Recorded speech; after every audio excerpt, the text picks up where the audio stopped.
What's up, everybody? Good morning and afternoon, good evening, and all that to everybody who's tuning in live right now. This is a live session from the Trading Lab exclusive. I think we're sharing this one out to the email list and posting it on YouTube today. So we'll be, hopefully the subject will be good today.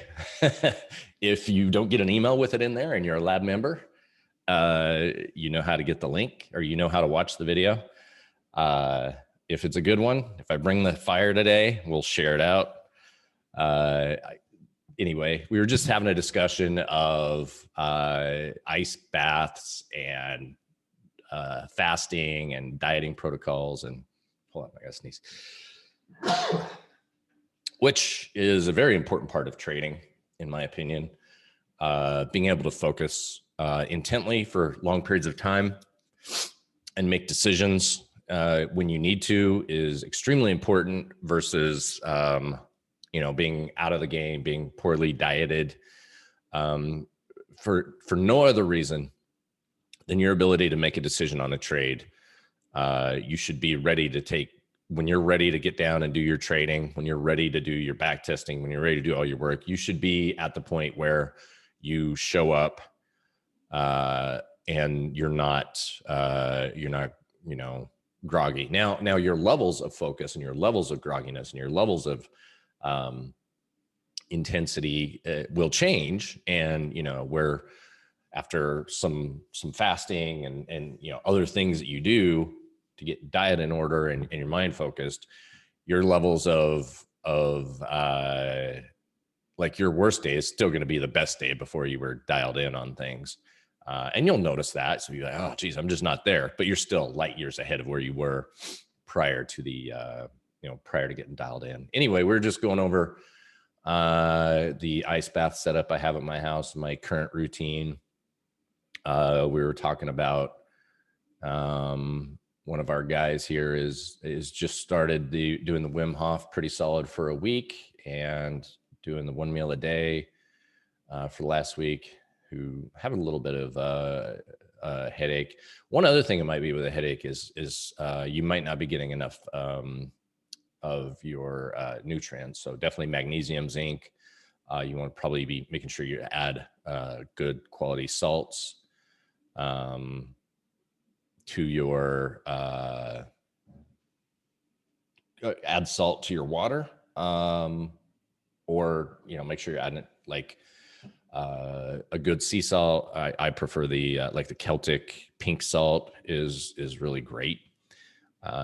And one other thing you'll probably get when you do fasting, or if you do the keto, or if you 1 meal a day or whatever, is you get leg cramps. And a lot of that is, it's obviously nutrition based, so you don't want that. So what it's saying is you need to have more potassium, and you need to have, you want to have good quality salt in there to supplement. Table salt is not the solution. You want to make sure it's a really good, high quality sea salt or Himalayan salt. Okay, enough of that. We had a question from one of our traders today, and I'm just going to go right into it. This is, so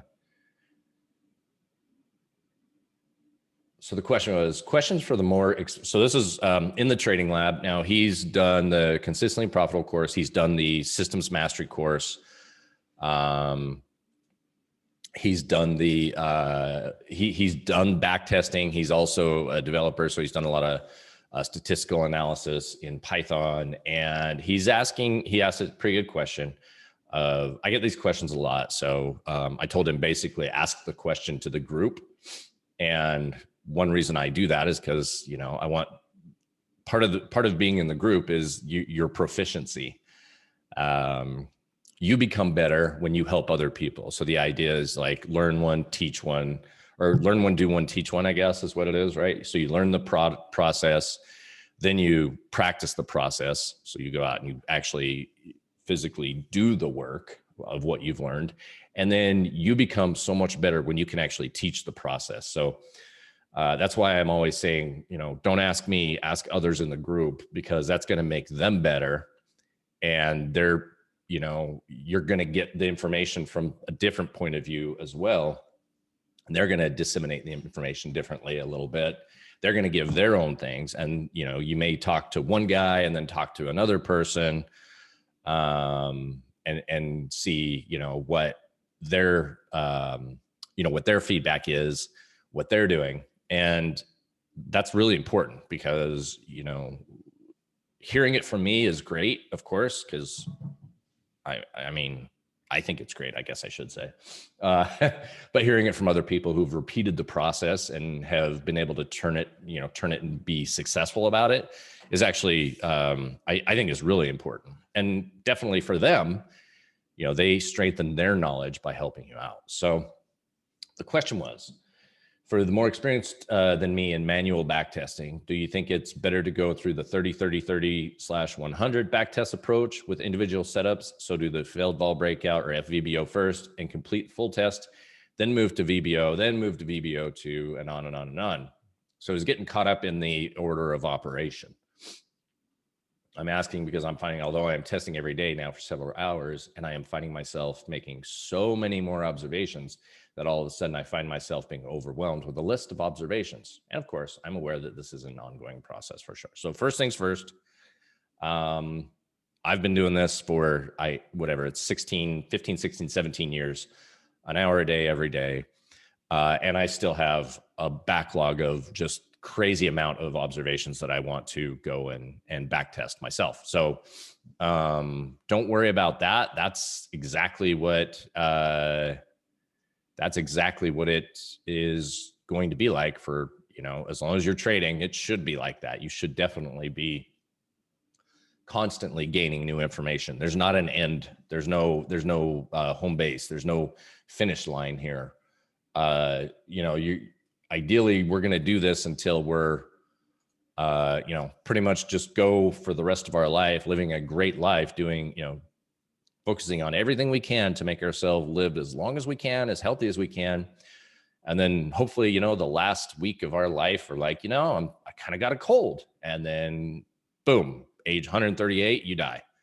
A couple days later, you live, you know, nobody wants to live, you know, the idea of living to, let's say 100 sounds okay to some people. And then you see somebody in their 90s and how they're like going about things, and you're like, oh, I don't want to live like that. That doesn't look fun at all, right? So the goal is to live as long as you can, as healthy as you can. Now imagine if you were trading a 2 hour a month strategy that you, every month you made 2 hour a month, and you were, you know, like clockwork, 15 minutes a day, every day, went and did the work, put in your trades, made your 2 hour a day every day. You know, by the time you're 80 years old, you're probably a billionaire. By the time you're 90, you're, you know, creeping up on a trillionaire. You know, so you've got the money, you've got what you want to do, you know, you're healthy, you're going to constantly be doing this. When you slack off on it is when you lose the edge that you have. So it's really important you stick with it.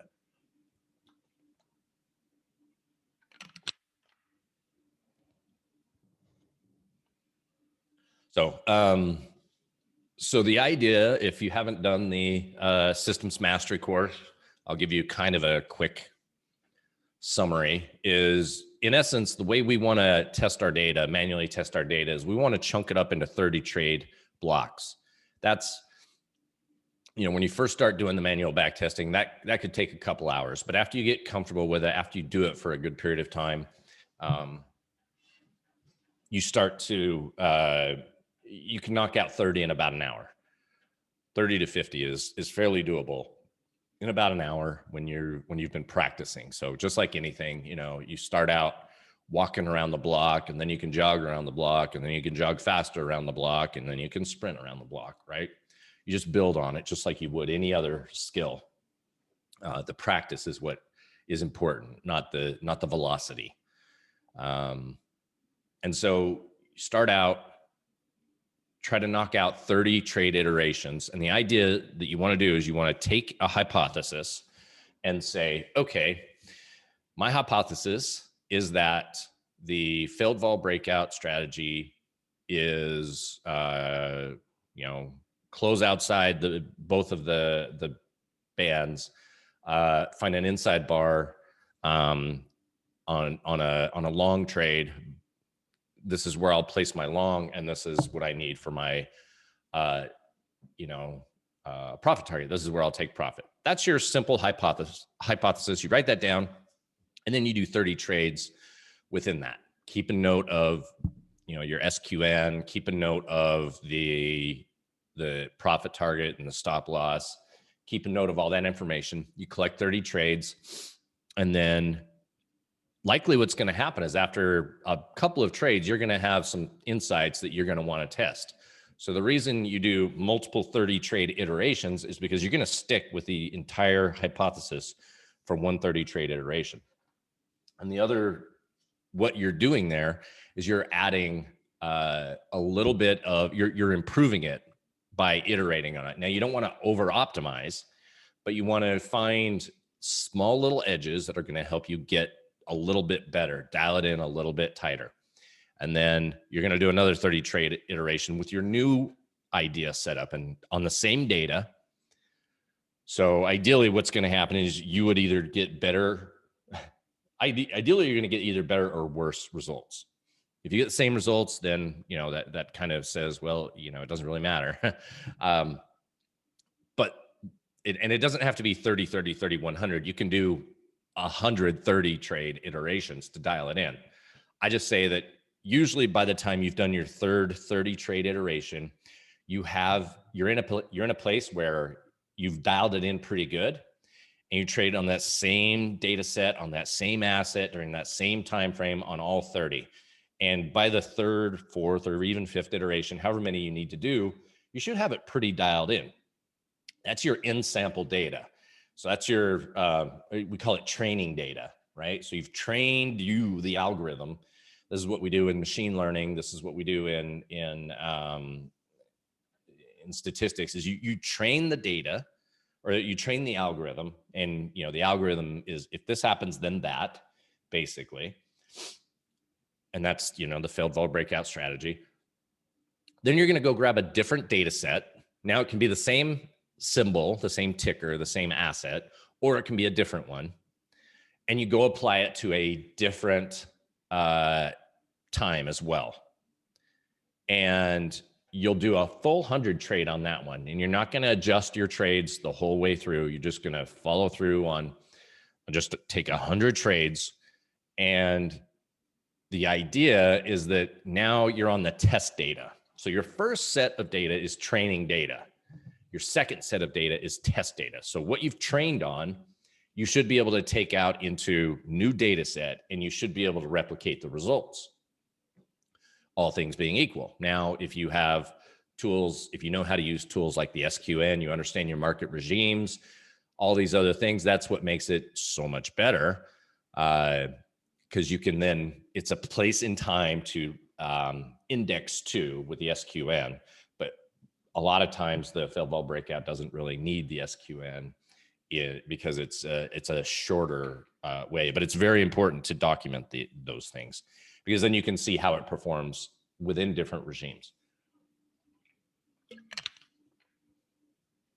So for example, once you start collecting, once you've gotten your 1,000 trade backtest, you should know the outcome of every single, not 100% of the outcome, but a pretty good idea of what every asset trades like during whichever setup it is, during whichever regime it is.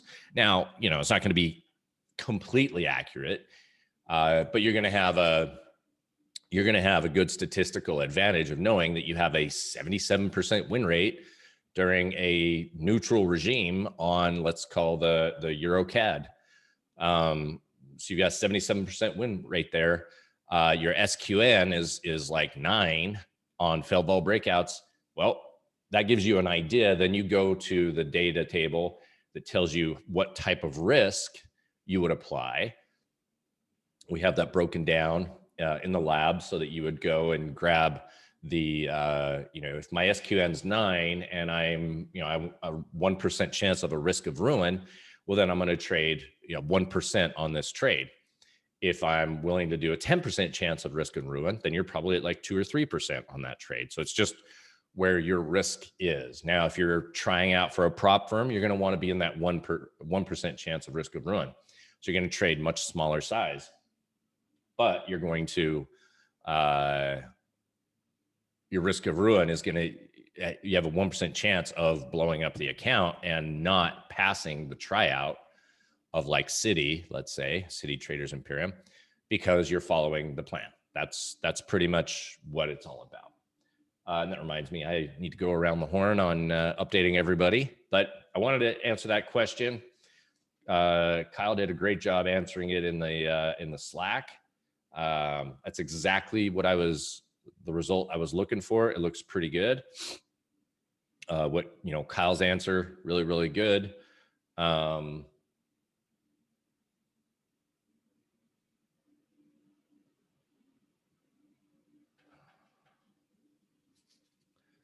So let's have a look at, let me go through the, if you guys have questions, go ahead and pop them in there on that subject before I move on, but I'm gonna get ready to pop around and take a look at all the different strategies or the tryouts I'm currently doing.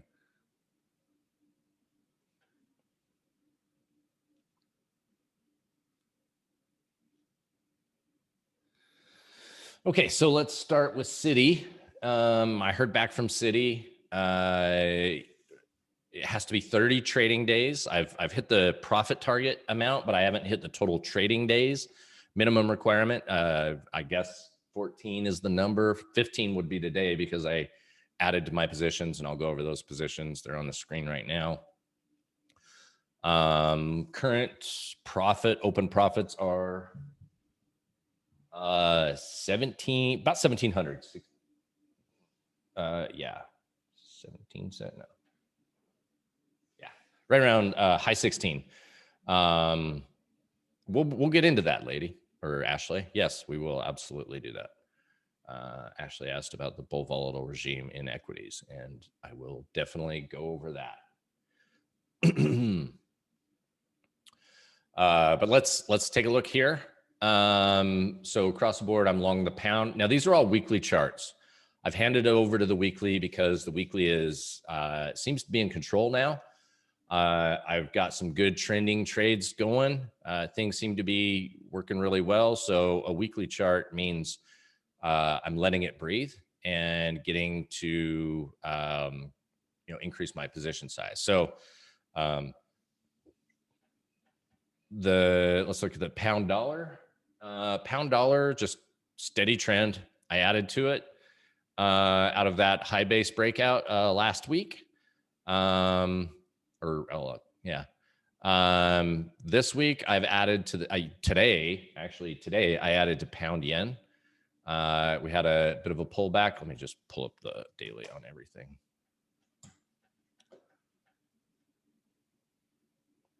So today I got in on the breakout of either one of these, I forget which one it was. Either this high base or this high base, basically got long. And then today I put a buy stop above yesterday's high, and we've added. Earlier this week, I added to, so I got long last week generally in here on the pound CAD. And then I added on the break, Tuesday it was, I think. Yeah. So this one added inside bar pullback. And then, the real ad should have been here above that, but in either case, I was a day early. And yeah, we have a big up move today, breaking out of that range. Did not add here to, did I add? I think I might have gotten in here and then I added here on Monday or so. It's all the way over there. I can't really see it. And I have a buy stop above here on Aussie at the moment, which almost got filled this morning.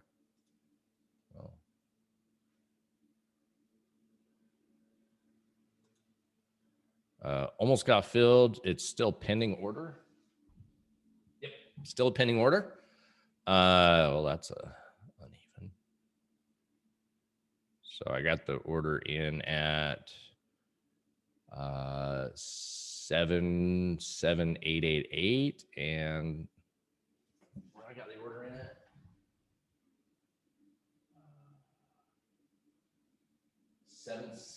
77938.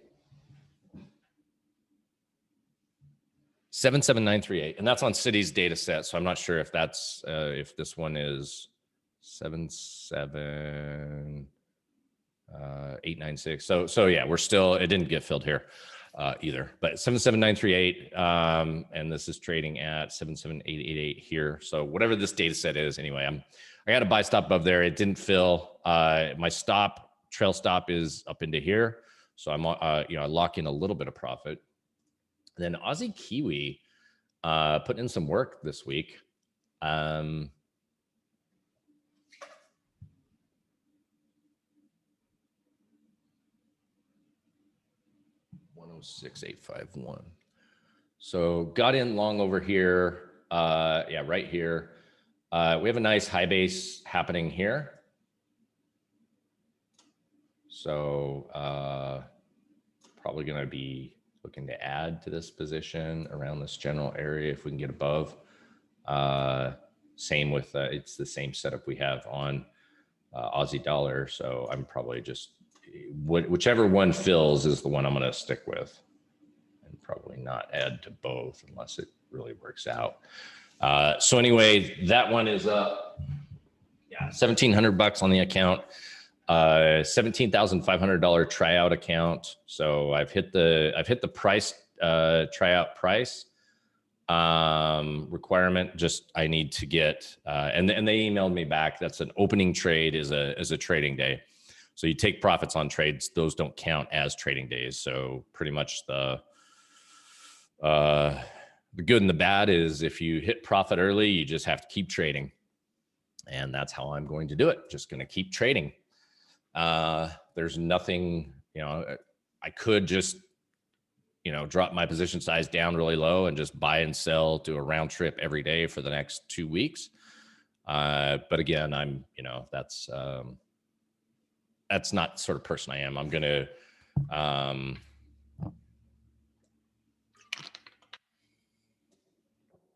going to spend the next, however many years with them as partners. I just want it to be a good relationship. Dan, there is no clearing firm. You trade on the exchange that you trade at. So if you have Interactive Broker, Forex trades on Interactive Broker amongst all the Interactive Broker traders. It is a decentralized exchange. So if you're trading futures, now those would trade the CME futures. You would trade that at the CME.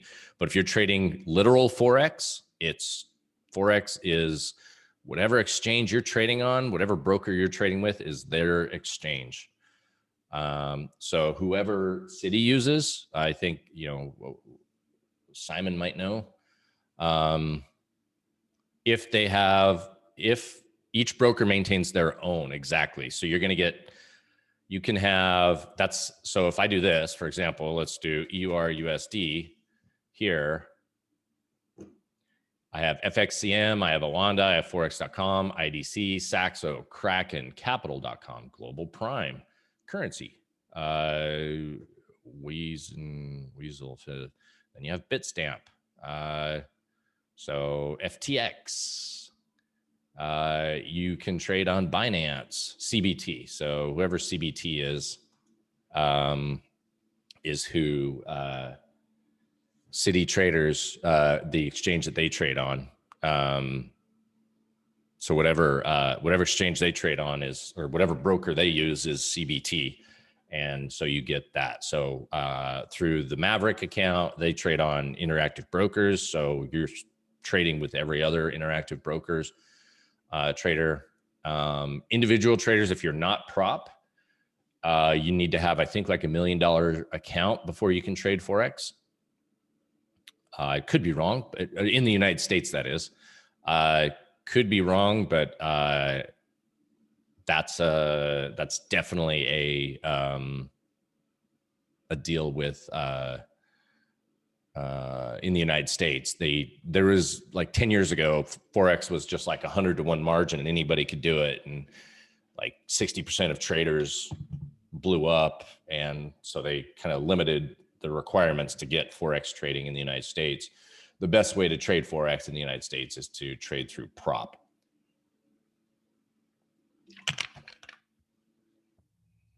Yep, they have to maintain their own trading book. CB Technologies. Let's have a look. Thank you, sir.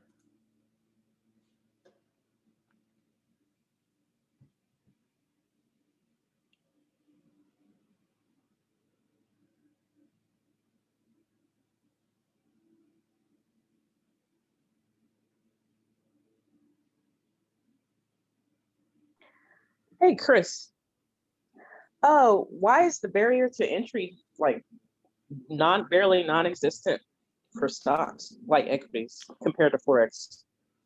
It basically runs the United States economy.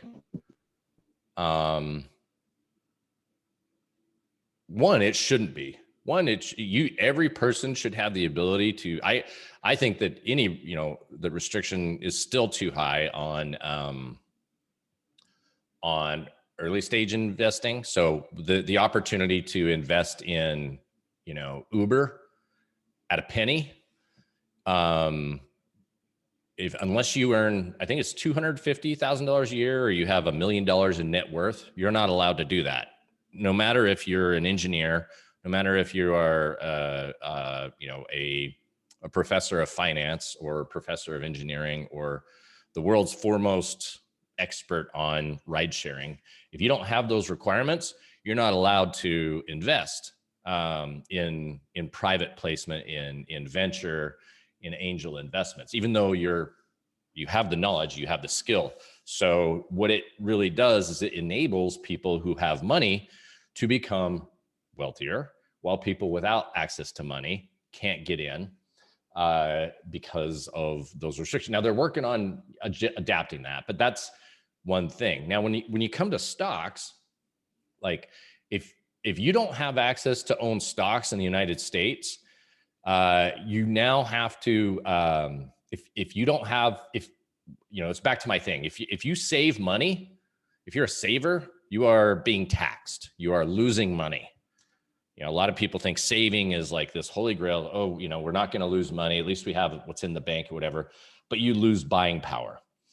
And when you have the ability to get into, like, if you wanted to buy, and this is what Robinhood's thing is, right? If you wanted to, they're trying to they give you fractional shares too. So look, if you've got $10, you can get in and buy fractional shares of something. And if you just start out at 18 or 19 or 24 years old, put a little bit of money in and do that over time, build it up over time, then you have the ability to participate in, instead of the have and have not, where it's just, if you have money, you're able to make more money.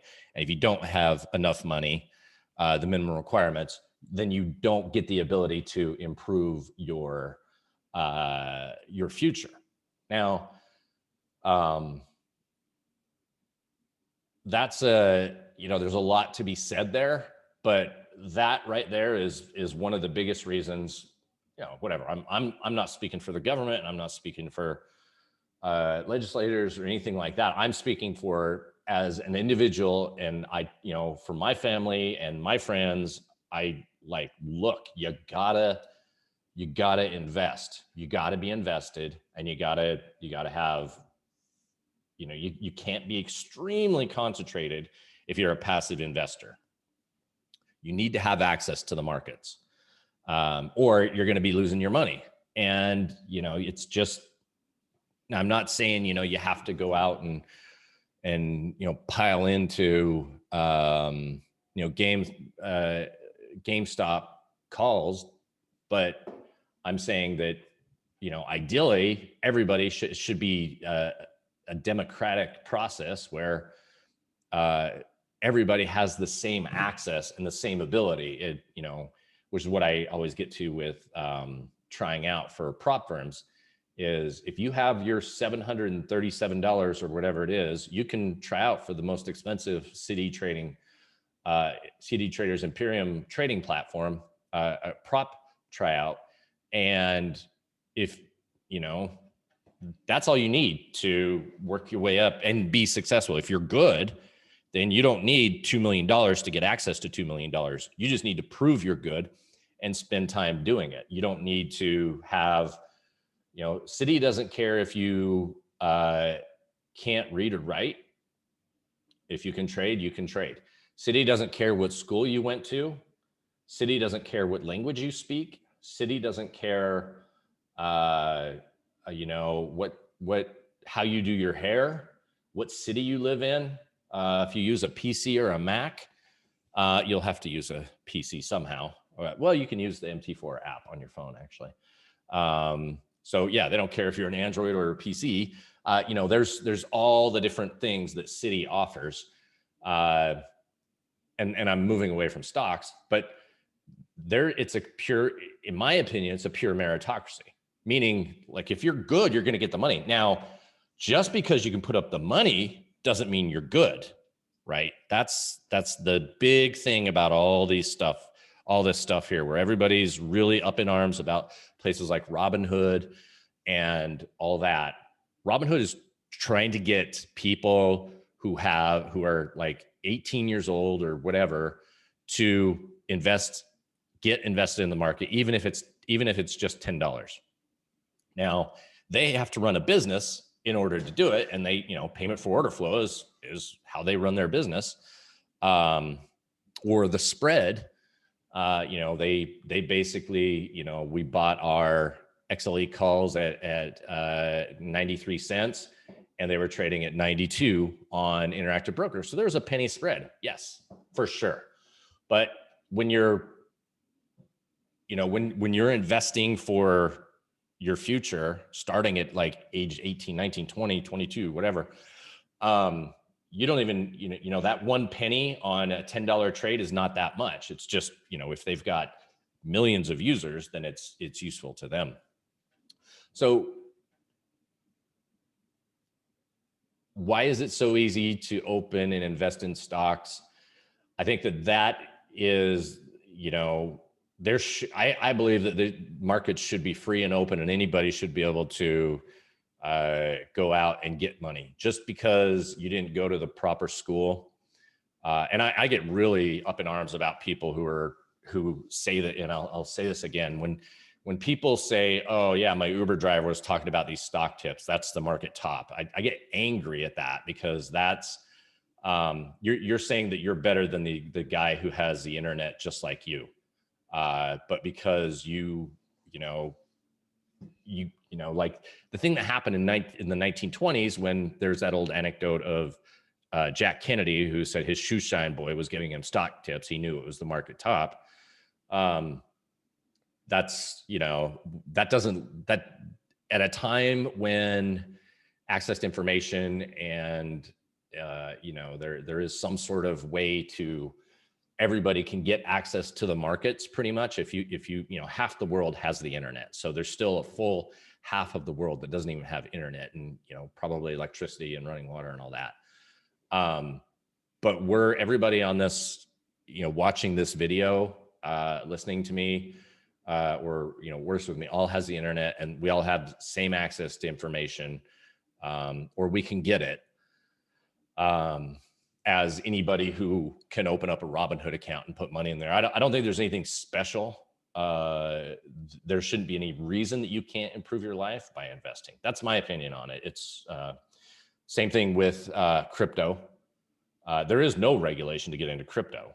I mean, it's maybe a little bit harder, because they you know, if you go through an exchange, the KYC, AML, KYC, anti-money laundering, know your customer regulations are a little bit stricter, but you could get access to crypto and take, you know, $50 to $10,000, riding a big bull market just as easily, actually, you know, just as easily as you could have gotten into GameStop by opening up a Robinhood account and YOLOing some calls, you know, a few weeks ago. So, was there a specific thing, Ashley, in there that you wanted me to address on that, or did I soapbox it enough for you? No, I was just curious about, and I definitely agree with you. I don't know. Everyone should have access to being able to invest. It shouldn't just be quote unquote accredited. Just because you have the money doesn't mean you have the knowledge. Correct. But maybe you have the knowledge, but you don't have the money. A lot of people have access to, yeah. I mean, you know, a college professor knows more about, you know, artificial intelligence than quite a few people programming at work. But if they're on a college professor salary, they're not going to be able to get accredited to actually make the investments. It's kind of a irony, right?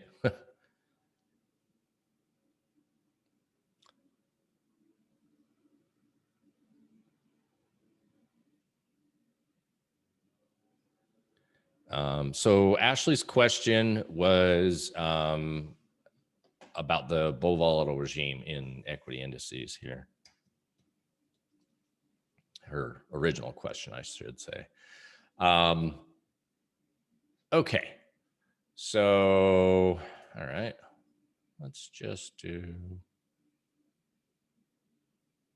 yeah, let's just remove drawings.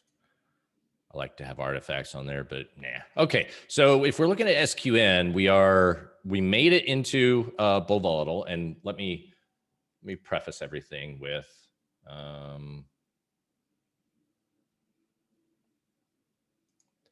me organize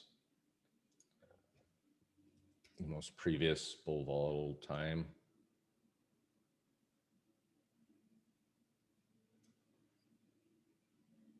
Our previous time we were in bull volatile was here. Now, remember, we use SQN to help identify bull volatile, but SQN gives us the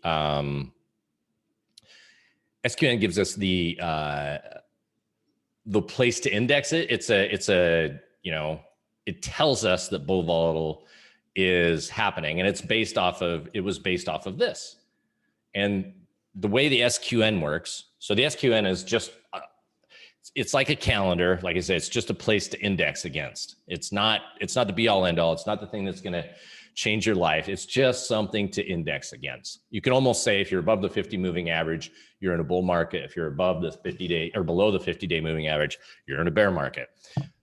We have better tools like the SQN, which actually measures direction and the average changes. So if I go to each one of these bars back here, this was a positive 1.79% day.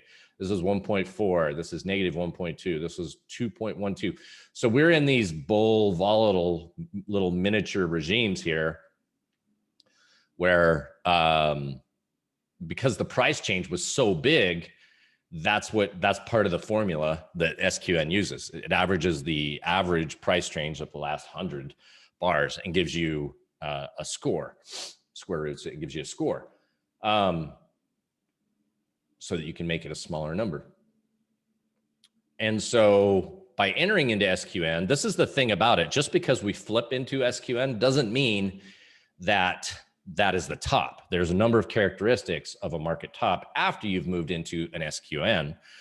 But as you can see, what characteristics we have at the beginning of a bull volatile and at the end of a bull volatile are completely different. So as we move into bull volatile, you're going to see the characteristics are lots of big change days. So up 1, 2, 3%, down 1, 2, 3% consistently.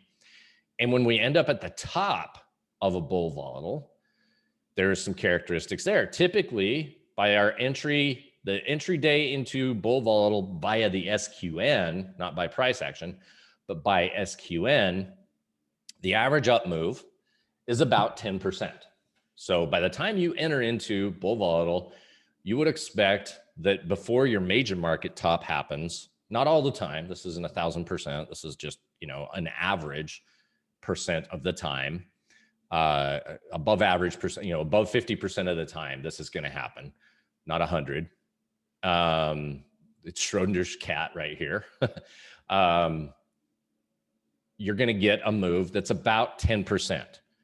So when you get to that 10%, so let's say this was the open was 10,891. So let's just call that 1,100. So 10, 12, yeah, about 12,100 or so will be about 10%, 12, yeah. So we got there about right here.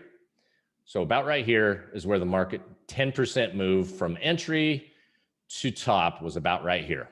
Now, the next thing we noticed, or the next feature we have of the bull volatile market top happening. Now, we don't have to top in bull volatile, but we don't get a major market top without a bull volatile. So if we stayed in bull quiet and it just kept, like if this never happened and we just kept, 50% or 0.50% up and down days and it just kept rising, you can do that for years. But what happens is you've had bears all along the way. Oh, here's a great short. Yep, that's the top. All right, we hit 10,000. That's it. I'm shorting. And they get rewarded a little bit, and then they get their face ripped out. And then they get rewarded a little bit in the face. So bears all along the way are shorting all this, thinking that they've caught the major market top and they're going to win. And then they're here, and it starts to go against them. And they start capitulating. And then you have just consecutive up days. So that's where you get this parabolic top. And the parabolic top was right in here. First of all, the first one you want to look at is, okay, we know we got 10% move. If it happens within, a month or so, that's when that 10% move, when it happens in about a month, you're in a parabolic top. And you can see a parabolic top is characterized by the trend being broken, pretty much. That's just a simple way to look at when you're in a parabolic top. You see this nice little channel that just kept, it's fairly easy to see the bottom end of it. But you see how it just traveled right up there? Let me get rid of the SQN stuff too. All right. There we go. So we knew that, okay, right in here, I think it was like right in here, we knew we were getting into bull volatile. Price action was telling us we were in bull volatile, but we didn't get that parabolic top yet. So we could still bang around in this channel and be fairly healthy. But once we started to get consecutive up days, boom, boom, boom, boom, and then broke out and stayed above this area, this trend line here, this line I have, that's what a parabolic move looks like, where it literally just goes parabolic. Just, you go from 11.7 to 12.7 in about a week, 1,000-point move in NASDAQ in about a week, or, maybe closer to, that's almost a 10% move in and of itself. In about a week, that's also characteristic of a market top.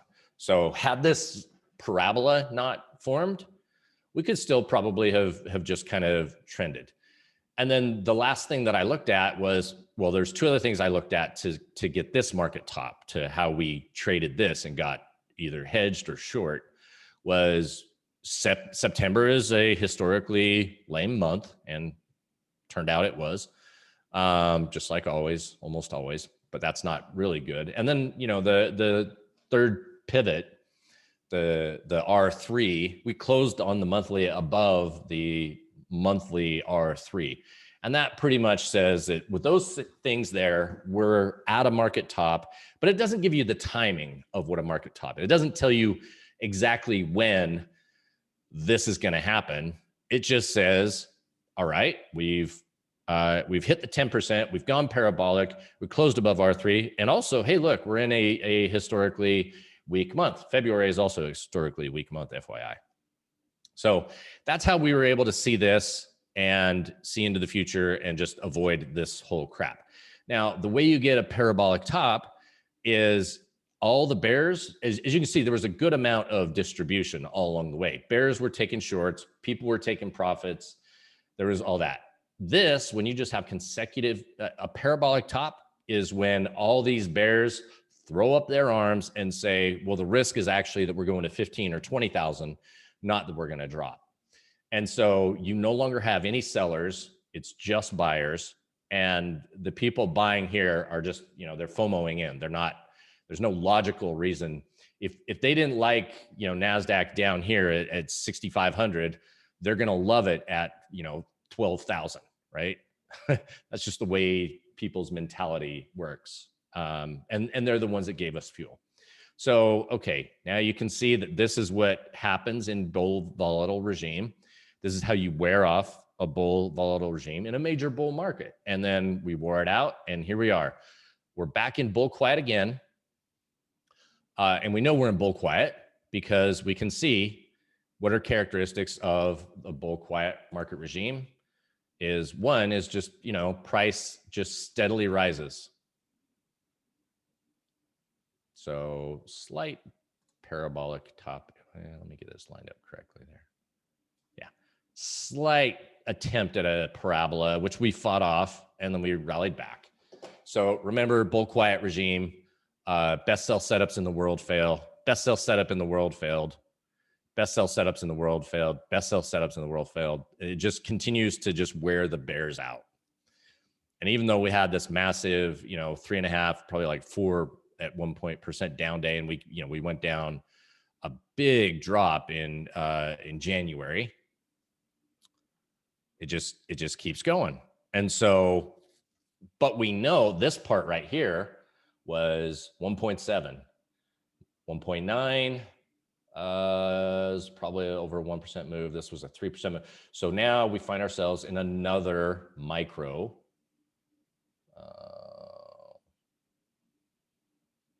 Yeah, we'll call it here. About right here is where the next micro bull volatile regime happened. But it wasn't an SQN driven bull volatile regime. It was just, that was just the way it worked, the way it lined up, right? Price action based bull volatile. So it's a micro bull volatile into a macro bull quiet. So you're going to have these small, you're always going to have these small, you're always going to have these small areas where you're going to have bull volatile show up in the middle of bull quiet. And then bull quiet shows up again. This is a 1%. This is a 0.3%. This is a 0.6%. We have these small, under 1.5% days that wear off the high volatility. So as I bring up the SQN again, you'll see that it starts to, the SQN is starting to decline because now we have small candle trade change days. So these are small change days in it. Okay, and so we did flip into bull. So this is representing this little blue period right here. This 2-3 day period represents this bull volatile. And then you can understand what I mean by saying it's a lagging indicator. The SQN told us that we were in a bull volatile about a week or so after we exited the bull volatile. And that's why it exited so quickly. You see it went all the way up to like 190, probably 185, 190. And we're already back to 140 on the SQN very quickly because we spent this many days in nice tight ranges. And so that's, again, an attempt at breaking out of that channel again, but it didn't do it. And so we could be in a bull volatile. So that this could actually, remember, the requirement of bull volatile, or requirement of major market top is bull volatile. We got it. SQN fired for a day or two.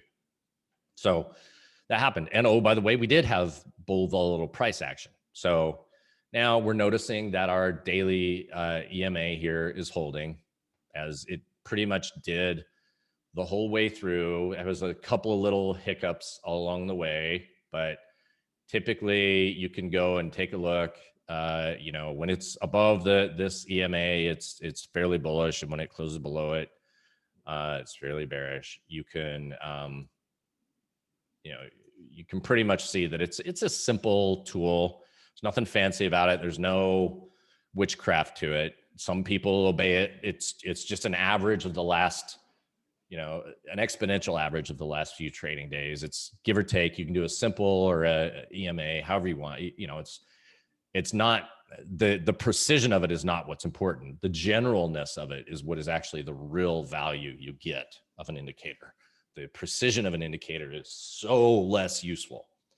And too many people focus on the precision use of an indicator and leave so much money on the table because they get stopped out, where you just say, oh, it closed below the EMA here. That's a sell. And then you just lost it and it ripped up here, and you buy this and it sells on you again, and then you stop out. So all of these people that are missing on these big moves, all the perma bears that miss on these big moves, they use things like that moving averages to help them, get short and cause problems. So, okay. So what's going to be working in here? If one thing I'll note today is we had a gap down on the NASDAQ. And you can see it's a down day. Let me pull up the cues. So we had a nice gap down that got bought. Oh, look, it got bought on that area of support that everybody pays attention to. How is that interesting? Oh my goodness. So when you get a gap down on an intraday basis, when we're in bull quiet, you know what we do, right? We buy. And today we had a troll bottom on the, let's pull up the 10. And let's get to our NQ. So we had a troll bottom on the open, down, boom. And then we went lower again. And with that new low, we put in our troll bottom. We don't need we don't need anything here. With that new low, we trolled out so basically this, all bears have been seen for the last 2 days or so, or well, that was overnight. For the last couple of days is just, sell strength, and it works pretty good. So on this morning's open, which would have been, I think I'm on local time, says 9:30. Yeah, I'm on local time. So this would have been our opening bar. As we know, typically happens in bull quiet.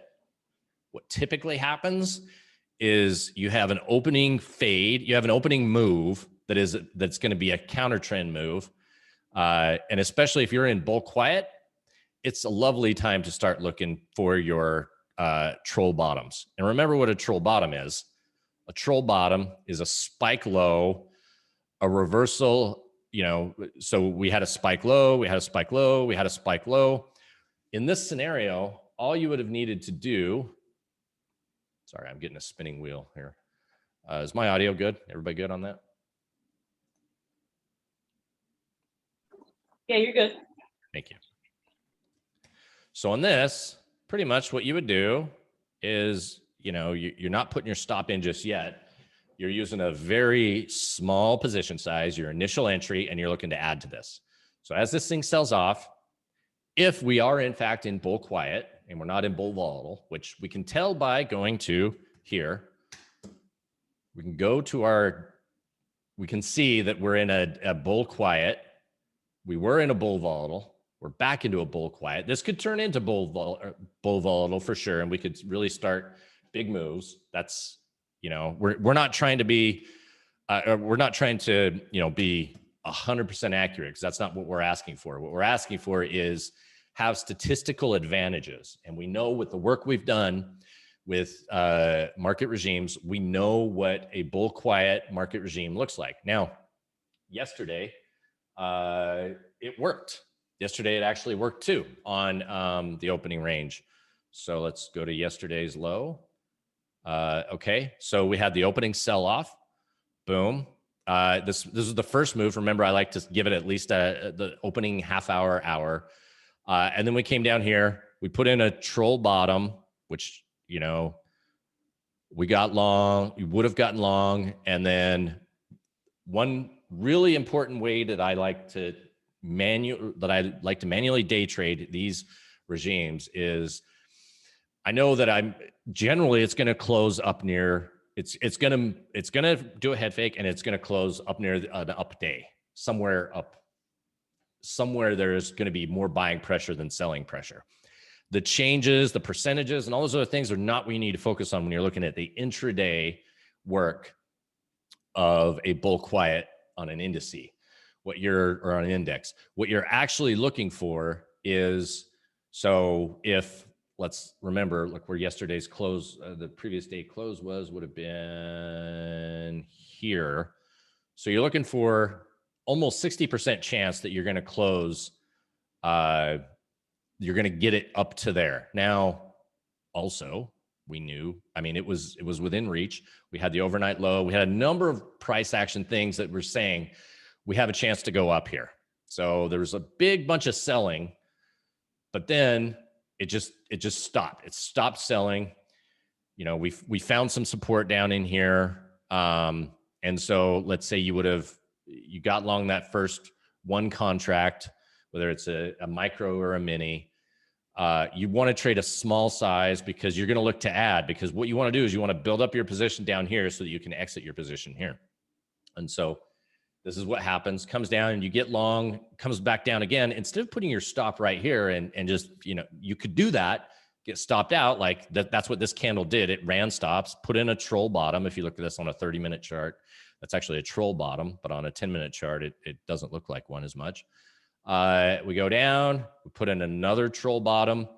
And if you traded it here, you got long here, you got down, and you probably got long here again, and maybe even here again. So you could get 3 total trades on down in, let's call it 13.5. Let's call it 13.596, 13.596, 13.6. Let's just call it 13.6 average.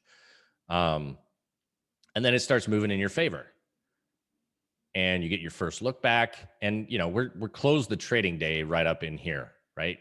So you at 13.9 end of day exit at 1400, 13,695. So you made 95 points on 3 contracts, and it didn't even go positive on the day because you knew that you're in a bull quiet market regime. We know we're in a bull quiet market regime based on price action, not based on the SQN. But the SQN helped deliver us there. And so we look at today's opening session. We give it a first little time. Today is a much easier one to get long. Got long here. Now you're looking at first look back. You could definitely swing down and lose this one again today. That's totally doable. But you know, we have a 60-something% chance of getting to, let's call it 13.7 on the trading day today. So one thing we know for sure is the overnight low is going to be resistance, which it was. Not precisely exactly the line. And that's a key thing to note, is that, you know, people like me know where stops are going to be placed. And so we know that we're going to use those moves to our advantage. We know that that's going to be a key spot. Now, also another interesting spot is we broke yesterday's low, and that there was and look at that big candle that went down here. One of the reasons we broke yesterday's low is because that's where people put stops yesterday. If they got long yesterday, their stop was below yesterday's low. And that means that when it breaks during the opening session, the opening minutes, it worked and it held support. So people are like, okay, cool. I'm good. And there's going to be stops in 2 places, yesterday's low and a set of stops right here below today, the opening low. So somebody would have gotten long there, and then that flush. That's why you have this big, massive bar that flushes people out. Comes down, troll bottom, and now this one gets taken out. Now, right now, the best stop we have for traders is going to be below this low. So there's going to be bulls who are like, me at this moment. If I was trading it, if I was day trading it, I would be getting, that would be my stop out. A move below that, because we would get a big candle, big slam down candle like that. So, okay, now we know. Now let's look at where bears have their stops. So let's start looking at the bull case. So bears are going to stop out above here. If they got short here, They've got their buy to cover here, buy to cover here, all along the way.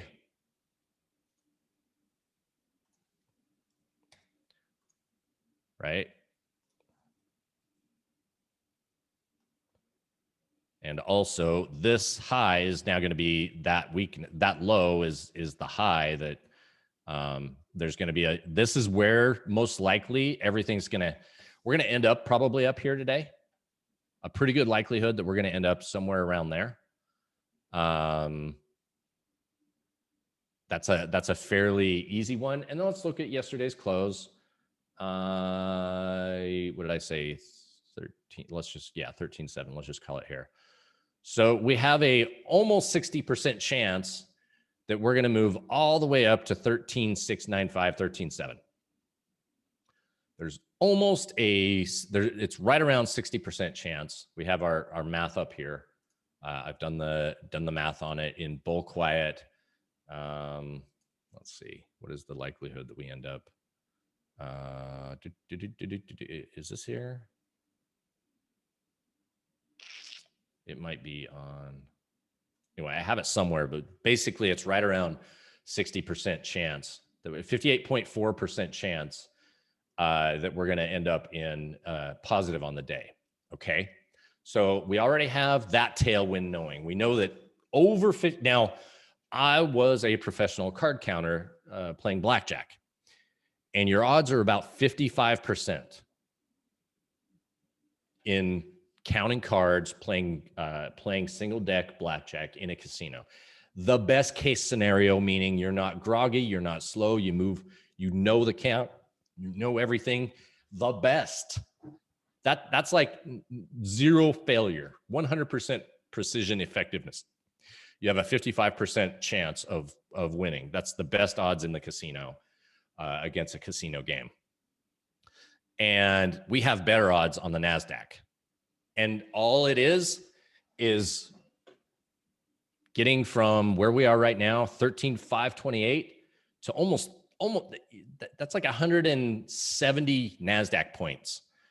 We have a 58% chance of making 170 or whatever NASDAQ points by being long where we are right there. So and we're in a bull quiet. So usually this is a price action of bull quiet. This is how things trade in bull quiet. Now we find ourselves in, let me turn that off because that's not relevant. People might be looking at it thinking that, oh, look at that fancy yellow line. That's super important. It's not. Because that line references 12 hours of not trading, right? So people think it's relevant, but it's not really relevant of actual price where it's traded.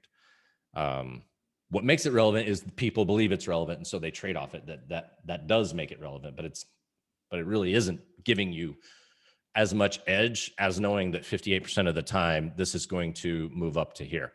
Now, I also know that I've got some hurdles. I've got this hurdle to get over. I've got this hurdle to get over, which if I get over this one and this one, I should be able to at least get up to this one. So now this is resistance because it was support and it broke, got tested again and broke. So now we know we have the next level of resistance that we're going to be looking at is here. Also, if we do get above it, we're going to run stops because there's bears who got short here. So their stops are going to be here.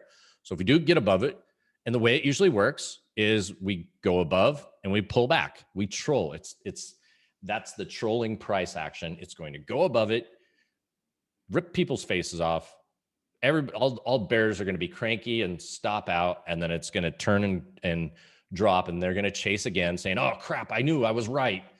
And then that's when once you reload on bears, bulls stop out because they thought they were right, because a break above, how many times have you heard somebody say, we get above 13.6 and it's off to the races? And actually what happens is you get above 13.6 and then it drops back down to 13.590 or 13.550 or something, and sucks out the people who thought, oh, if we get above 13.6, it's going to freaking rip our face. It's going to rally. And so you stop them out and you stop the bears out. And now you have a bunch of people on the sidelines who are going to have to chase it when you get above here. So they're going to get stopped out. We're going to come down here. Bulls or bears are going to get back in. Bulls are going to stop back out thinking, oh crap, we're in bull volatile. I don't want to lose all my money. So a bunch of people bears are going to be ready to roll again, and they're going to have to buy to cover when we blast above here. They buy to cover. Bulls are going to say, oh yeah, we got above 13.6. I was right. That's the number I knew it was going to blast off. So they jump on, and we get up to the next level of resistance, and that'll be here. And bears, bulls again, boom, boom, boom, boom, boom. That's how we get our way up to here. If this was a straight line, it would be a lot harder to get up to here. But because we have so many opportunities to churn the bulls and the bears on a day like today, then the likelihood that we can get there. So how do we do it on a day like today? Knowing that we could potentially be, we could flip into bull vol, we could flip a major market top, and it could happen at any time. It's a little more fragile here, but we know that using price action, and that was just a short-lived bull volatile according to SQN, and we hadn't done a 10% move by entering yet, we know that we have an opportunity to move a 58% opportunity to move back to break even, or at least get one tick above break even on the day. Now, there's going to be shorts here, or there's going to be stops sitting right here on the long side. So this is going to look, you could get yourself another troll. And we also have stops right here on the long side. So we could definitely troll and then rally up here, or we could just go down. So there is definitely the opportunity to go down. But remember, in equities, we always want to give the bull market the way it's designed. Equity indices are to go up. When it goes down, that's broken. When it goes sideways, that's fine. It's all fine.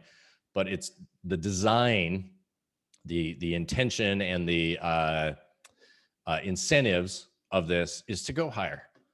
And so that's a course of a year, 2, 3, 10 years. It'll do that. Intraday, daily, weekly time. Yeah, you're going to have days that's not going to do it. That's where we get to a 58% chance of closing positive on the day. That's for sure the case. But there's our range. Now, we do have we do have some people looking at that line, whatever it is, 13,508. We do have people looking at that line and thinking that it's important. 13,508, which we're right at right now, right? 13,520. So we're right in that general area where the 20-day EMA is sitting, and that's where we put in that bottom.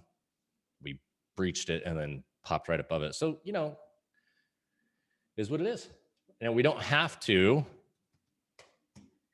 really, rip from here. We can bang out sideways for a couple of weeks. We could do something. We could end up in now remember what I consider a major market top. The result is an 8% or greater sell-off. That doesn't mean that you're going to get an 8% sell-off when you get into bull volatile. It's just, 80% of the time it tends to happen over the last 20 years. So it's a pretty high probability that you're going to get at least an 8% sell-off. Once you've gone the 10%, once you've gotten the parabola, and then things happen. Now, you don't have to have the 10%. You don't have to have the parabola to get the 20% sell-off, or I'm sorry, the 8% sell-off, but it helps. All right, give me 1 minute, guys. I'll be right back.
Sorry about that. Get myself some water. Okay. So far holding. Oh, there's my buddy.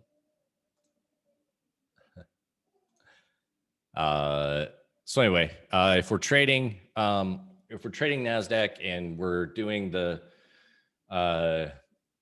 way it is, it looks like in the real-time trades in the trading lab, they're talking about this trade setup. I'm gonna have a look. My computer is lightning fast. Another buy the BTSO. Yep, right there with your bods. Need to catch up on a lot going on around here. Which system are you guys running here? Price action trading. Price action. I'm personally looking to build into this one. So Kyle that's what they're talking about. Break of low of the day, maybe 13,300 suck at, but average daily range is probably too low for that.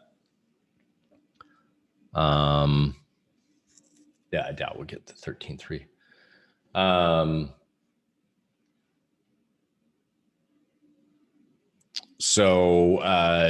Yeah, so this one this is the perfect troll bottom, get long, first look back. For those that remember the first look back. Boy.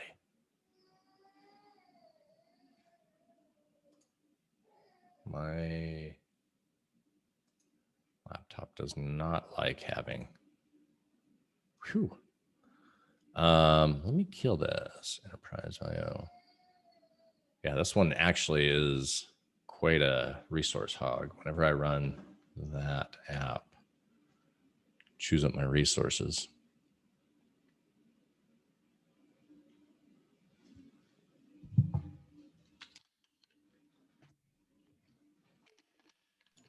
Have you given the desktop app a try yet for TradingView? Koifin?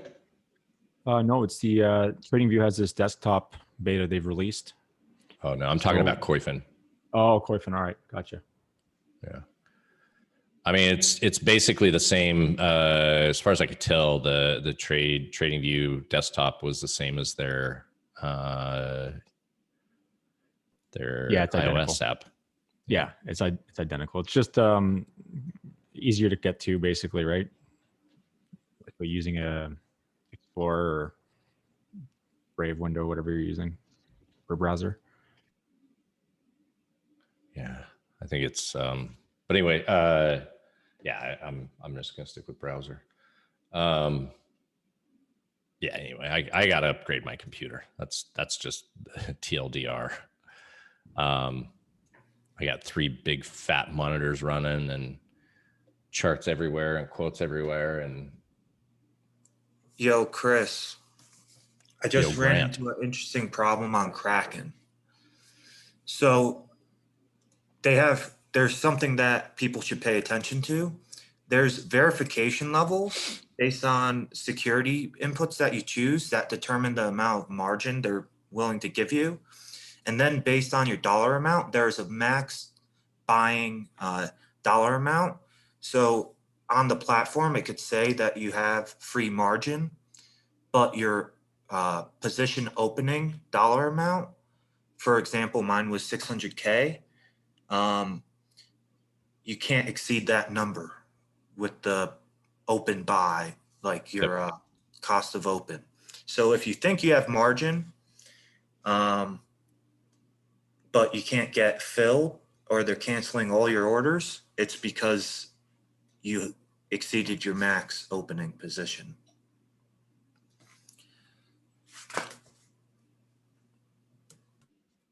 cool for yeah, pretty much Coinbase, Kraken, all that. There's different levels of KYA, AML KYA or KYC. Is what Grant's referring to here. You give them the front and back of your driver's license. They'll open up, I don't know, $5,000 a day or $50,000 a day worth of buying power or something like that. And you can, if all you do is just kind of like show them, sign up and give them your social or whatever requirements are to do the initial thing, I think, you can only basically you're very limited to a number of things that you can actually do on the platform until you continue to work through the gating process of getting approved or giving them more information about you so that they can open up more margin, more buying power, more features. A lot of it is how much you can deposit and withdraw, and how much you can actually, if you can do it in fiat or if you can do it in, from wallet to wallet and cryptos and all those sort of things. So if you had, let's say you had like 5 Bitcoin and you wanted to move it over to like Blockfi, I think you would only be able to do like $5,000 a day, maybe even a week on that. That's one thing. And then also if you're buying, since Kraken's the only exchange in the US that I know of that allows margin, if you're trading on margin on Kraken, a lot of times they're not going to give you the margin. Only on a couple of them do you get decent margin anyway. And then, but yeah, so good call on that, Grant. Thanks for pointing it out. So James had a question. He said, Chris, you have me thinking about things that have basically infinite scaling. My list so far is health, knowledge, trading, owning a business. What other things could fall into this category? That's James. That's great. I know you're watching this later. But I would say in that order, probably, well, I would say knowledge, because with knowledge, then you can get the health. But health is like the health by far is such a troop multiplier. It's a term we use in the military. It's like a rocket is better than 100 Marines, because one rocket can take out 100 Marines, and it's 100 Marines will take in one shot. Whereas, 100 Marines will, a day or two of fighting with each other to, take 100 out. For the metaphor, it's a force multiplier, bigger power, and it multiplies the effects on everything. So health is definitely health and knowledge. I think knowledge is probably one of the most important things, because with knowledge you can get health. With knowledge you can learn to trade. With knowledge you can own a business. With health, the real benefit of health is once you have the knowledge of an edge, once you figure out a way to get 2 hour a month trading strategy edge, then you have the first look back buy would be right in there, either in already or in here. So the first buy would have been here. This would be your second buy somewhere in this area here if it breaks up. But so if you have knowledge, then you can get the health, right? You learn to trade. But the thing is, like, what really helps with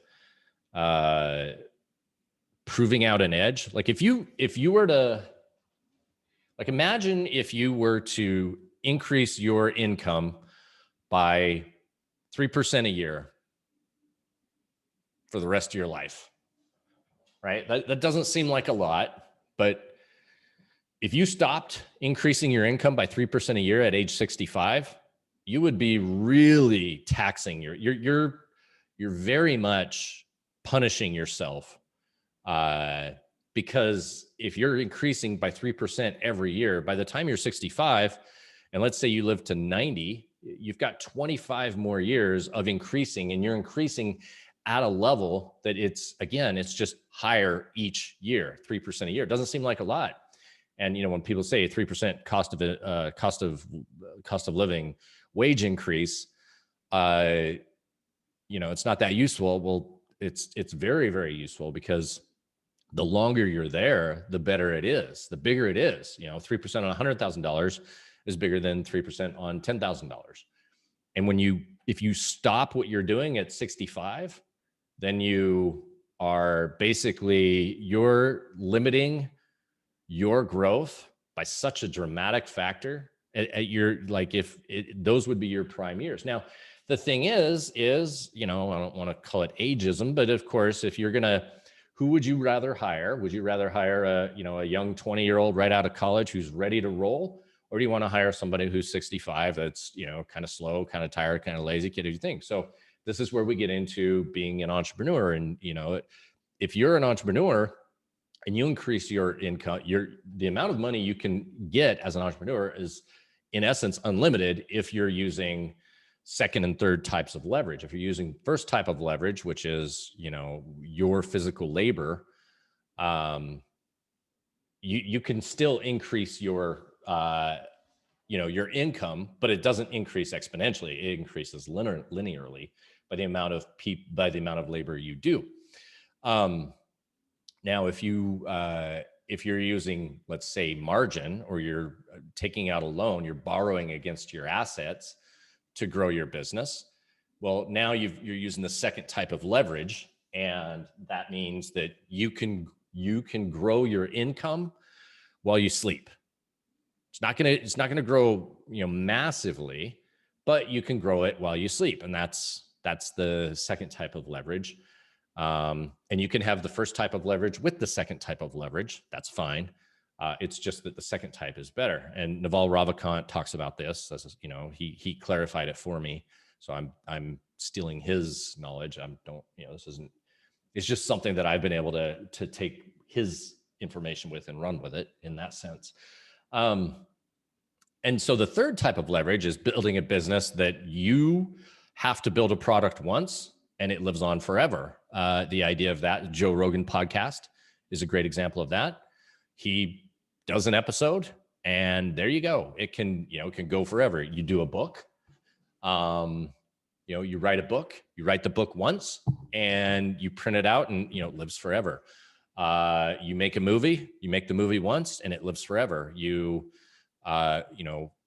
Facebook and, software is the best type of leverage because again, you build it once and then you just copy it.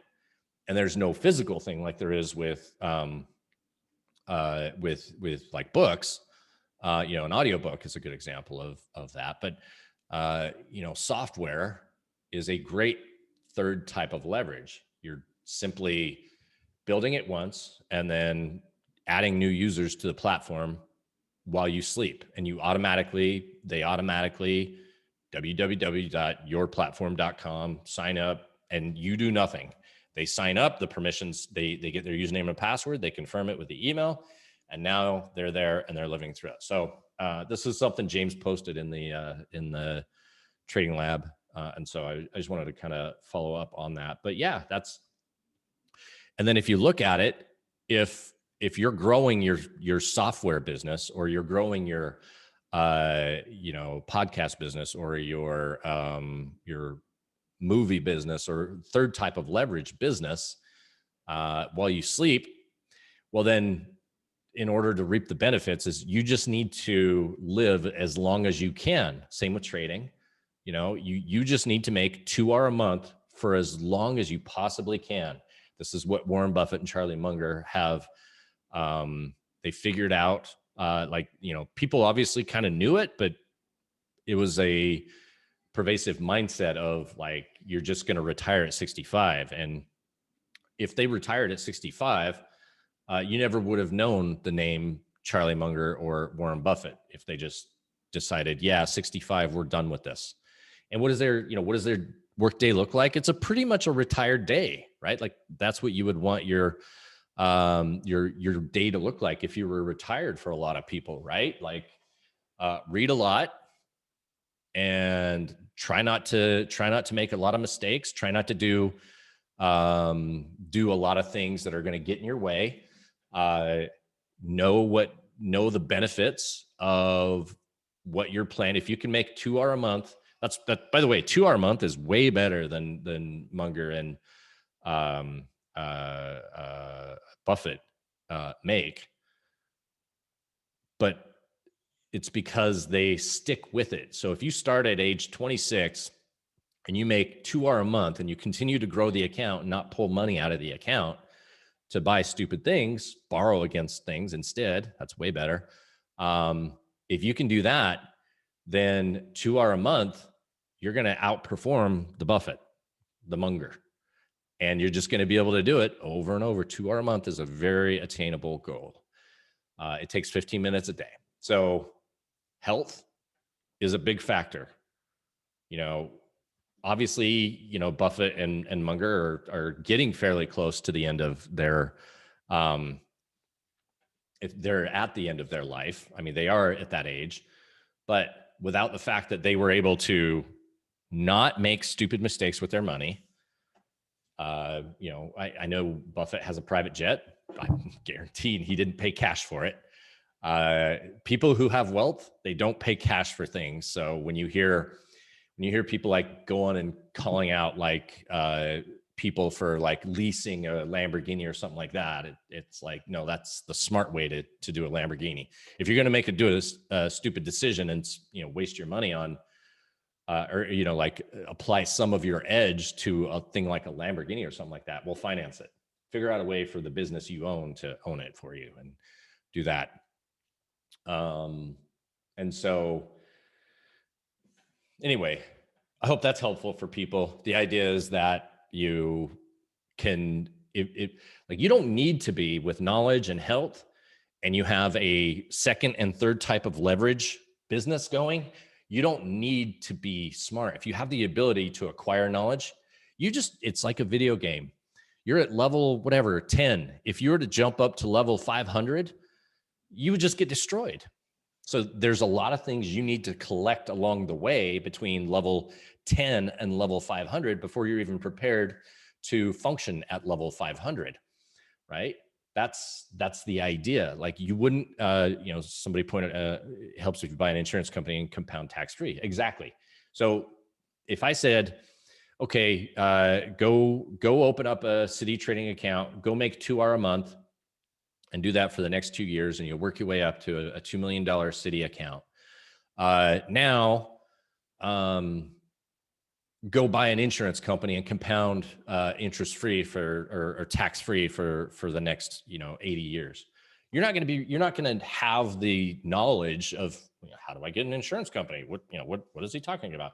Like, you're still going to have to go and do the work. But if you've got the time, like Warren didn't just wake up one day and be like, oh, you know what?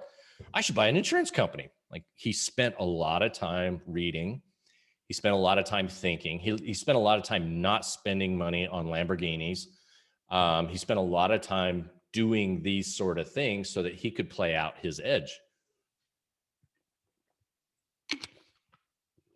And so that's what James organized here is: you focus on your health, you focus on your knowledge, you focus on your predictable, repeatable trading business, and then you own a business.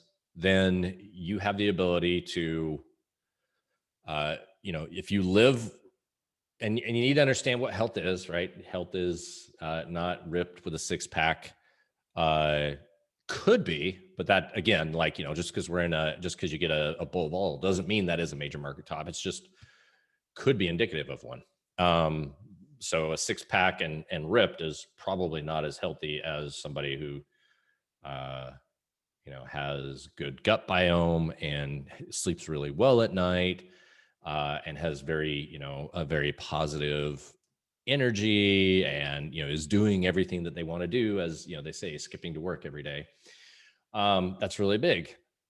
If you have your own business, that's a second and third type of leverage, then you can spend your time working on your health, working on improving your knowledge. And trading, if you have a simple 2 hour a month strategy that end of day, like, again, I spend 15 minutes a day at most on a busy day. Maybe once a week I do that, pretty much at 2 p.m. my time. Or is it 3 p.m.? Whatever, 3 p.m. I scroll through my charts. It's a binary decision. Is this a trade? Is it not a trade? Okay. And if it's a trade, that's where the 15 minutes of work comes in, because I enter it into my spreadsheet, all the parameters. It tells me my position size. I then move over and enter it into the trading software, and that's how it works. That's a 15-minute. That's a busy day for me. How's the internet, guys? I just got a message that it's a little unstable. Are we good still? I'm seeing all these comments. Let me know when I'm back. If it's back. Okay, thank you. Okay.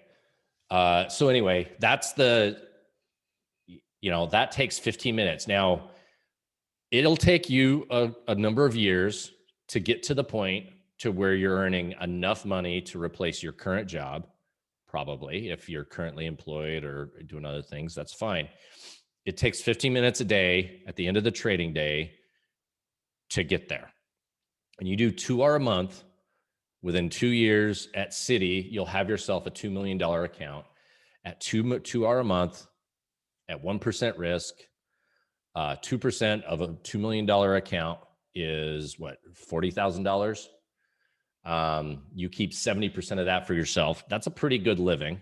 Like that's not going to get you the private jet tomorrow. But now you've got yourself a nice 40,000, $500,000 a year salary. And as as people have confirmed after talking with the guys at Citi that, if you're, we're not going to stop at 2 million. If you're doing good and you're consistent, and you're low risk, and you're a good partner, and we've got the capital to deploy, of course you'll get 4 million and 5 million and 10 million and 20 million. That's the way prop works. So you do that. Now everybody has that. This isn't anything that I have special because I have these super secret connections and I know these things. I have the internet. We've figured this out as a team here. And it's a pretty good thing. And then you can think of, okay, well now I'm making 40, let's call it 30 grand a month. So 40, 45, so what, 37 a month, whatever, you're still about $500,000 and you'll be able to add to that. So let's say you got $500,000 a year, coming in through a business, and that business can then you start a simple e-commerce business, let's say. And you just say, for the next 20, 30 years, I'm going to continue to grow this e-commerce business. I may only make $5 this month and $6 the next month and, $6.20 or, $7.05 the next month. But if you just keep doing it and you look at you don't need to do it. That's the way exponentials work is, 1 + 1 is 2 + 2 is 4 + 4 is 8. And it looks just like this straight line until all of a sudden, as you get to a certain area, then it just goes straight up. And that's how compounding works. And that's how, that's how we would look to build our future. So sorry for the tangent on James's excellent point, but absolutely that's there. And what other things could fall into this category?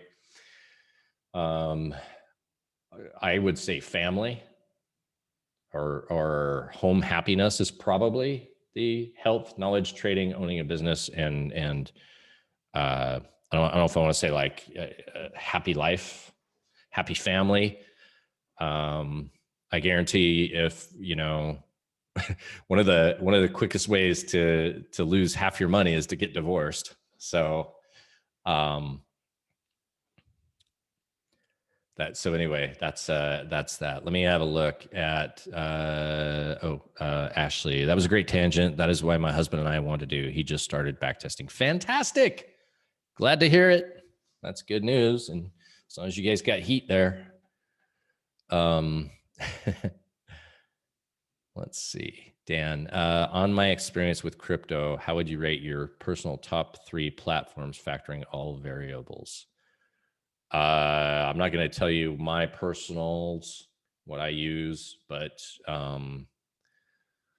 I would say that on a trading basis for a US citizen, okay, so it really depends. So the top 3 is very simply would be Kraken, it would be Coinbase, it would be Blockfi. Each one has its own benefits. Each one has its own nuance. One of them, Blockfi, you get paid a pretty good, I think it's like 6% on your Bitcoin, and you can borrow against it. So for 50% of the amount. So again, one Bitcoin is $51,000, $52,000. So you could borrow $25,000 on it. And instead of selling your Bitcoin, like a lot of people, as we were talking about, didn't understand that type of leverage, and they cashed out back in 2017, 2018 and bought Lambos and bought homes and bought things like that. Right. Now, if you get a borrowed against the asset, then you know, you never had to sell that asset. You never had to realize the capital gains, and then you could have just done that. So I think BlockFi is interesting. You can dollar cost average. You can buy, you know, $1,000 worth of Bitcoin. You can buy $1 worth of Bitcoin. You don't have to have anything when it comes to you know, buying crypto. You don't have to buy one. You can buy whatever fraction dollar amount that you want of the crypto you can. And then Coinbase gives you access to probably unmargined, but they give you access to the most amount of cryptos that you know, in the simplest method. Pretty much when anybody asks me, is like, hey, you know, I want to get in this crypto thing, what do I do? I tell them, join Coinbase. And, you know, whether they, you know, if they can figure out the interface and how to use it and understand the logic behind it, you don't have to be their customer support department or their IT department, which is what's the best part about Coinbase. And again, why I say Coinbase is, you know, Coinbase, obviously their IPO is going to be massive, because they won through user experience. They're, you know, Robinhood and Coinbase and there was a great article that Tran from The Hustle, basically Citibank, there's some bond software out there that Citibank, Revlon had, they needed to pay their monthly coupon on a bond, and the UX on the bond software is so bad that Citibank actually paid out $900 million to the bondholders, as opposed to they were supposed to get like a $7.8 million coupon. Instead, they paid it all back. And so it was a mistake through the UX. So The Hustle, looks like I might be doing an interview with The Hustle about UX and trading platforms. But that's why Coinbase is so good. They charge you a lot, but their UX is so good. And we were talking about this with Kraken. The Kraken trading tools suck. They're really hard. They're slow. They're clunky. It's kind of hard to wrap your head around. But their staking tools are so simple and easy because they're intuitive. They have good UX. So those would be a top three. If I was to say, you know, like if you're an American citizen, and you wanted to get crypto, you wanted to own crypto, I would say Kraken, Coinbase, BlockFi. Celsius will do the same thing as BlockFi, maybe even a little bit more than BlockFi. So maybe you want to look at that. Let's see. Do I care about 24-hour exchange volume when it comes to crypto, or is that irrelevant? The individual exchange volume itself is what's relevant. Crypto trades 24/7. So, you know, a lot of the Asia action is just going to be matching in US exchanges, because like there's very little motivation for somebody in Japan to trade on a US exchange. Like you have better tools in other countries than you get in the United States. So a lot of people probably wouldn't even be interested in trading on a US exchange. So the downside of trading in the US is you have to deal with US regulations and weak volume on a lot of things, where volume in other exchanges is very big. Now, you know, this thing we had with FX, how decentralized the exchanges are there, is magnified in crypto, because crypto, there's 1,000 brokers out there, and not one is its own exchange. Each is its own exchange. So the BlockFi network is its own exchange. You know, the other thing is I can trade with you. I can send you my Bitcoin directly to your wallet, 24/7, 365. So, you know, it's a challenge. There are everything you have to consider with crypto, and everything that you never even thought possible will happen in crypto. You'll lose all your money. You'll get stopped out. You'll think you're in something and you're buying ETH BTC thinking you're buying Ethereum, but you're actually shorting Bitcoin to buy Ethereum. So there's that. And so if Bitcoin and Ethereum move, your ETH BTC does nothing. If Bitcoin rallies, your ETH BTC drops. So you understand, you know, the cross pairs you're dealing with. Exchanges will get hacked. So through no part of your own, you'll just be sitting there having a jolly good day, and the exchange will get hacked, and $750 million will wipe out of it, be transferred to North Korea. And, you know, $23,000 of it will be all your money on the crypto exchange. Regulation, headline, you know, all sorts of things are going to step in and be a factor.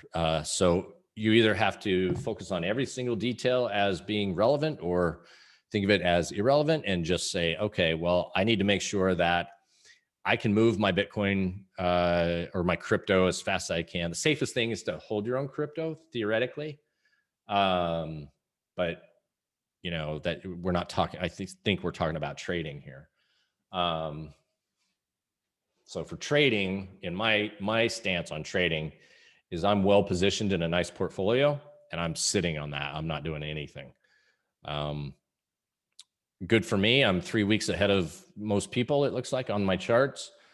Because, you know, where I got in and where it is right now is a lot different. And, you know, my strategy of rotating on high bases is the thing. So, okay, cool. Looks like we got our first look back happened. Again, now our next battle is going to be, so that would have been a good one. Either way, you know, you added here. That was the move that it's returning. So now the first battle is going to be here.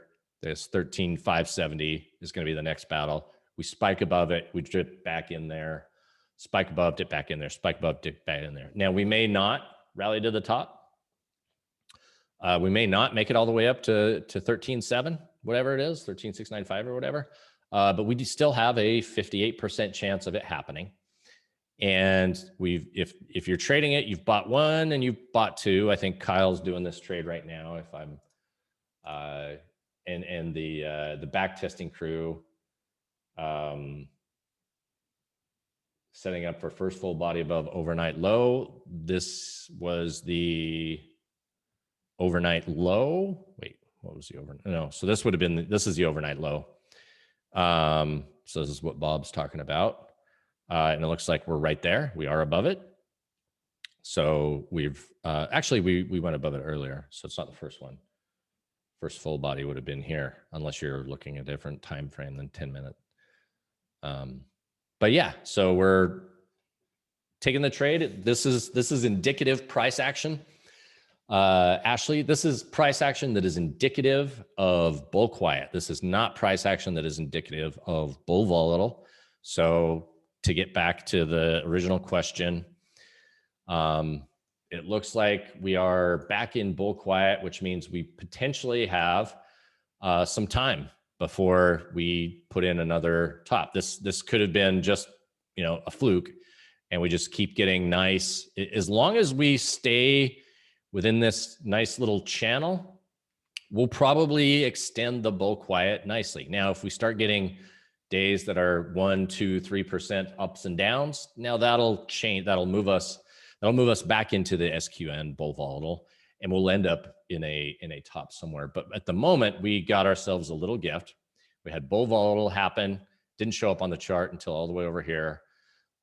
We're in bull quiet again, and that's showing up on the chart again. So whatever this 8441, so this should bring us, this should continue to drop it down the SQN, and give us some more breathing room.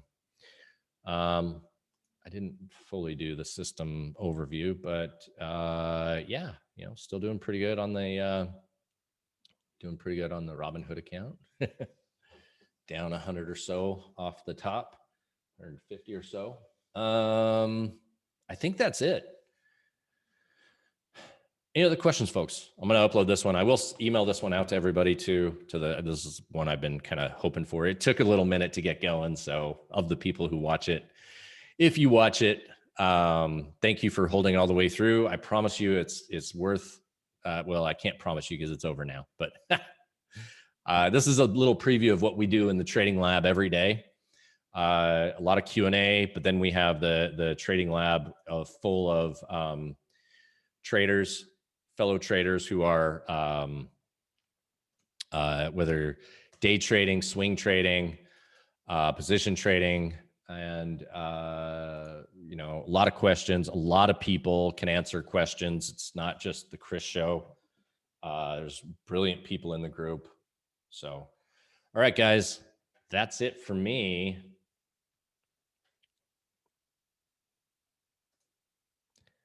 That's the shares over. Good discussion, everybody. And we'll see you tomorrow.